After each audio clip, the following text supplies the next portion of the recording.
Hammaga assalomu alaykum hurmatli yurtdoshlar va kanalimiz kuzatuvchilari. Bugungi kvartiramiz Go'shtchak obzor qilajak kvartiramiz sotiladi emas o'rtoqlar, arenda. Kim arendaga 3 kanali yo 4 kanal joy qidirib yurgan bo'lsa, bu videoni shu odamga tashab qo'ying. Joylashgan manzilimiz 6-mikrorayon, Mehribon atelyening arkasi. Bon tarafdan keladigan bo'lsangizlar, arxiv ko'cha. Bon tarafga bir chiqadigan bo'lsangizlar, orqa tarafdan bir ko'rsatib o'tamiz. Bon tarafimizdan. O'ng taraf. Bon tarafdan keladigan bo'lsak, Parknaldi. Hamkorbank toza ochilgan kiyimsini doğrusu. Shaharning dum markazida, eng markazi bilasizlar 6-mikrorayon, shaharning eng o'rtasida joylashgan joy. 3 kanali, yana birinchi etajda 93 metr kvadratli. Narxini video davomida aytib o'tamiz o'rtoqlar. Hozir esa bir qator obzorni boshlaymiz. Yetdik. Joyimiz polni под ключ, doğru giyimlar bilan Pazuda yinlardan gelip doğru yaşayasizlar. Pazuda zanmı? Pazudalar ham bor ekan hozir. Yetdik.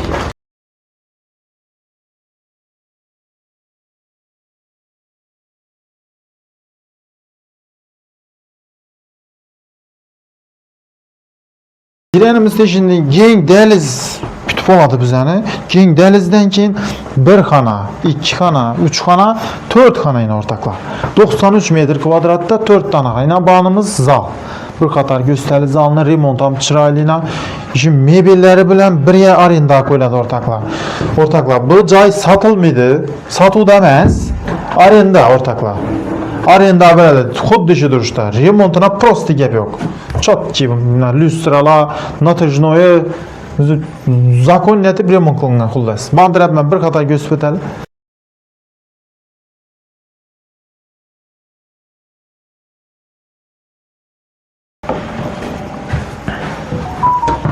Yerimiz spalnimiz o'rtoqlar. Shkafi joylashgan kengligini, turmoz joylashganini oynasi bilan spalnimiz, orqa tarafimiz oyna, deshon tarafi ko'rinadi oyna masalan, orqa tarafdan. Remontdan ham gap yo'q. Lustra hamma chokkida turibdi.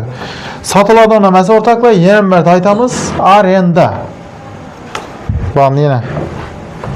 Bu tarafda yana bir zalimiz yana bir ko'rsatadi. Bu ham dum boshqacha chiroyli bo'lib qo'yilgan ekan. Zo'rimiz, yana Wi-Fi zonamiz, Wi-Fi ham bor ekan, lyustrasi chiroylina, perdalari bilan, deshon tarafga qaragan oynasi bilan, hamma narsasi chiroyli arenda. Даже beram tozor aspara bersa bo'ladi deb tuzilgan ekan. Ikkinchi zal bu. Tualet banimiz eng asosiysi udobstoda menimcha arenda oladigan joyni, udobstosini bir ko'rsatib o'taylik. Tualet banisini shikarni etib kafillashtirilgan ekan 100% bilan depayachayna. Unitazimiz, sanuzelimiz bor. Dushovoy, kir mashina joyida, ziflerdan modeldan ekan. Aristonimiz 50lik.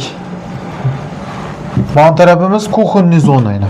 Kuxunni zonada ovqatlanadigan joyina ko'raysiz, mikrovolnovkasi, холодильники, artel. Bedasa ovqat pishiradigan moykamiz, gaz plitayna, fitishkalar ham deshona qaratib qo'yilgan ekan. Bu tarafda yana tashqaridan tashqari ovqatlanadigan mesta, topchan qo'yib. Hammasi 100% akfadan qilingan. Qiz isitish sistemasina ham qishni kunida aslidan bo'lsa ham du kontrindikatsiya ham asilgan ekan. Eshiklar ham gap yo'q, hammasi chiroyli. Endi arenda olaman desangizlar, pastda uynasin nomer 4 shu bilan sodalashinglar, olinglar. Narxi $300.